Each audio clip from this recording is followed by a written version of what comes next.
Chair. Thank you for the witnesses today and some great testimony here. Mr. Glinski, since the Jasper wildfire investigation began, we've learned that Parks Canada officials were discussing cancelling prescribed burns.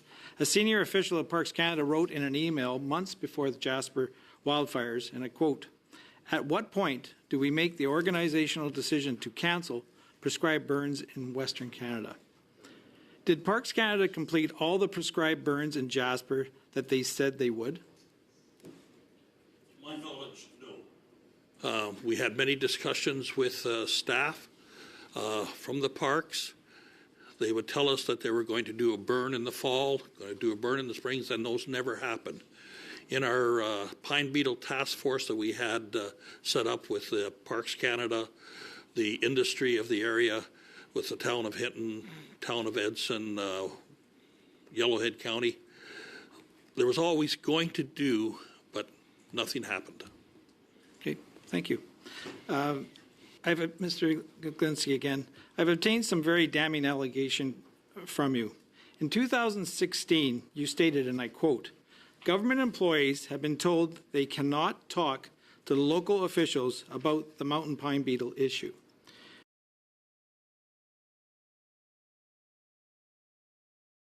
You then stated the Liberal government was muzzling scientists at Parks Canada.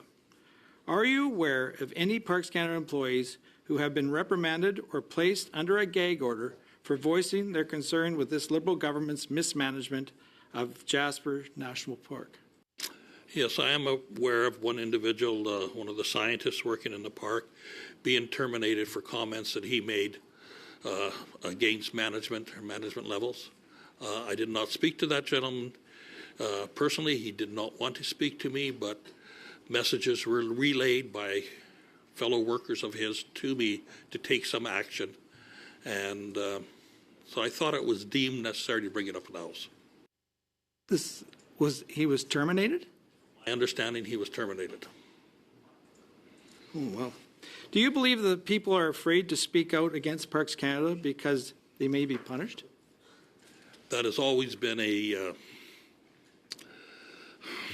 it's always been a problem. And I won't even say it's Parks Canada. I was a RCMP officer for 35 years, working in a federal government environment. You don't speak out against management, even though you may disagree. And that was there in the parks. I had a good working relationship with the wardens and the people working in the park, as I did with our federal jail in our area. I think they trusted me because of my background. But there was discontention. There was two sides to the park, ecological side and a practical side, and there was controversies within the organization. People were afraid to talk, and I did have conversations, but those were private conversations, and I have to protect individuals. Thank you. Mr. Guilbeault, this is again for you, Mr. Glinski. Mr. Guilbeault and his Parks Canada officials told the Jasper wildfire investigation that everything that could have been done to protect Jasper was done. Is this statement true? I do not believe so. There was a lot more that could have been done. Part of it came out in evidence today, like proper culling of trees around the community, further fire barriers, I think a heavier aspect on sprinkling in the area. Let's face it, if you look at the news releases that came out, the fire started on July 22nd. Firefighting resources are now in place on the 27th. I've always found that Parks Canada is more reactive when it comes to their firefighting versus the forestry sector of Alberta.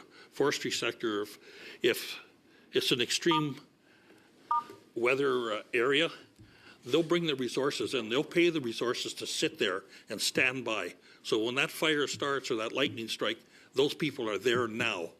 And that is the difference between the two different forms of government. So I do not believe that they did an adequate job.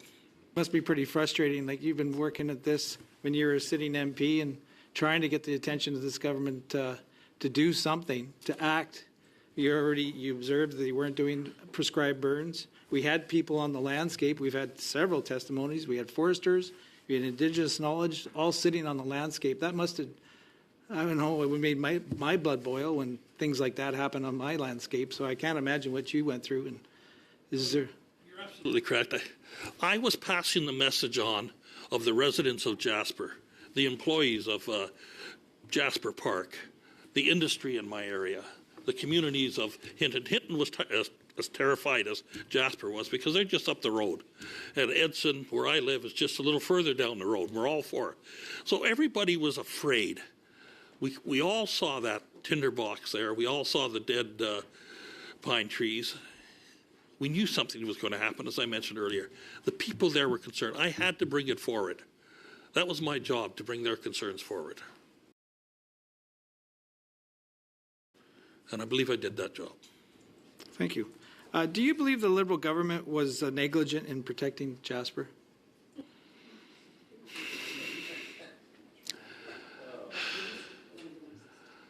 I believe Parks Canada could have done more, and we can't control who starts the fire. We know 99% of the time it's lightning, and it happens. Could more have been done? I believe more could have been done. Okay, we'll go to Mr. Vancouver now. Thank you, Mr. Chair. You know, despite calls from witnesses, despite calls from people who